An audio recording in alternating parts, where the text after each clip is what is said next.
Nous allons nous intéresser aux instructions conditionnelles, ou juste conditions plus couramment abrégées. Les conditions sont tout simplement un code que l'on rajoute à un programme qui permet de l'exécuter si les conditions sont remplies, tout simplement. Par exemple, on peut écrire un programme en ajoutant une condition, ou pour que ce programme soit exécuté, je dis n'importe quoi, il faut qu'il soit 18h par exemple. Et s'il n'est pas 18h, le programme ne s'exécute pas. Je peux prendre un autre exemple, on peut créer un programme où pour que celui-ci s'exécute, il faut par exemple rentrer un mot de passe, un code, un mot. Ce sont donc des bouts de code que l'on ajoute à un programme pour que celui-ci s'exécute que si ces conditions sont vérifiées. Alors on va tout de suite voir des exemples, vous verrez que c'est vraiment très simple à comprendre. On va commencer par taper exemple 1. Et on va définir une variable x à laquelle on va assigner la valeur 10. Et là on va ajouter notre première condition avec le mot-clé if. Et on va écrire if x est inférieur ou égal à 15, 2 points. Et là on a déjà commencé par écrire une condition où le programme qu'on va écrire juste ensuite va s'exécuter si x est inférieur ou égal à 15. Là je vais écrire par exemple si x est inférieur ou égal à 15, afficher, donc print, ce nombre par exemple est inférieur ou égal à 15. Mais si x n'est pas inférieur ou égal à 15, il faudra écrire une autre condition pour que le programme sache quoi faire si la condition du x inférieur ou égal à 15 n'est pas vérifiée. Pour ce faire, on va écrire else, avec un L, ce serait mieux. Et là, on va taper print, ce nombre est supérieur à 15. Et là, si on exécute le programme, je sélectionne tout, je vais appuyer sur F9.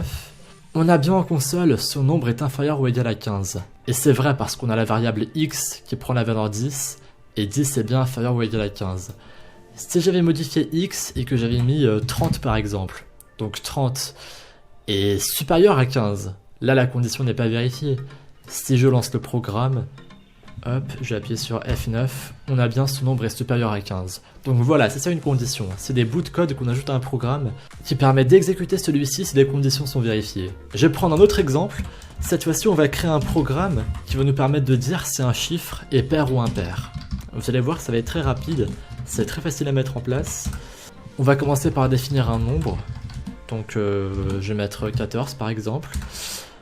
Et on va dire que si le reste de la division de ce nombre est égal à 0, alors on va demander d'afficher le nombre est pair.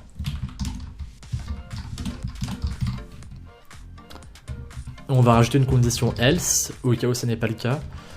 On va mettre print le nombre est impair. En fait, pour vous expliquer un peu le programme, quand on divise un nombre par 2, s'il y a un reste, ça veut dire que le nombre est impair. Mais s'il n'y a pas de reste, ça veut dire qu'il est pair. Là ici j'ai mis 14, 14 divisé par 2 ça donne bien 7, et il n'y a pas de reste. Mais si j'ai mis 15 divisé par 2, là on aurait eu un reste de 1. Et dans ce cas, le nombre est pair. Et c'est ce que le programme vérifie.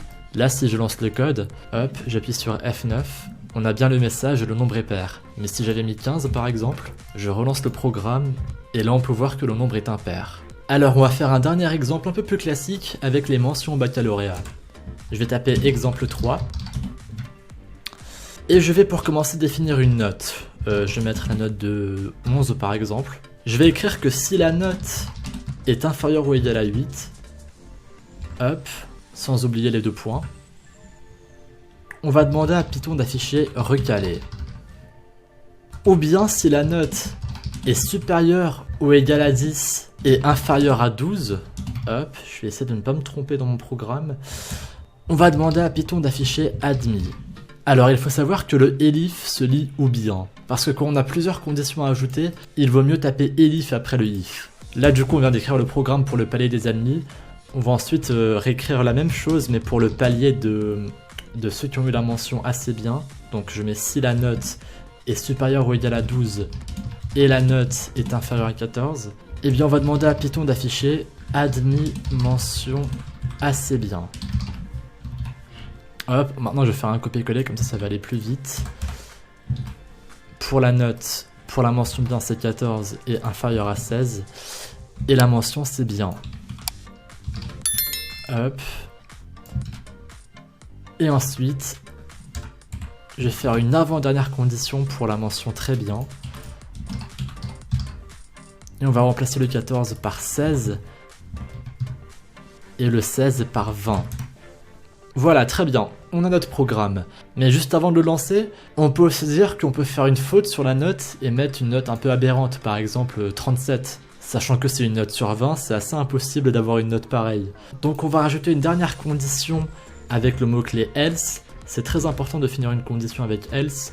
Grosso modo, on commence une condition avec if. Ensuite, on continue avec elif et on termine avec else. Et du coup, là, on va rajouter print, enfin, on va rajouter else, print, note impossible.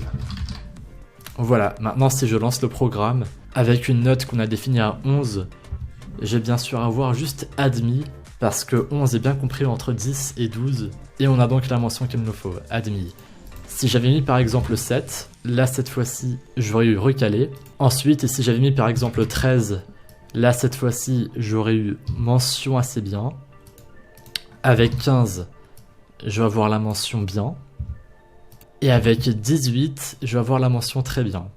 On va également essayer si je mets une note aberrante, comme par exemple 47. Et là, bien sûr, on va avoir le message note impossible. Voilà, donc on a vu dans cette vidéo les conditions.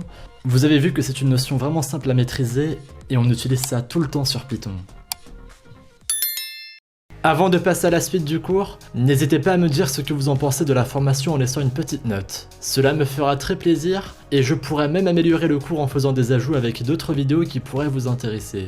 Dites-moi si jusqu'ici tout est bon pour vous et si les vidéos sont bien expliquées. Merci à vous et à tout de suite.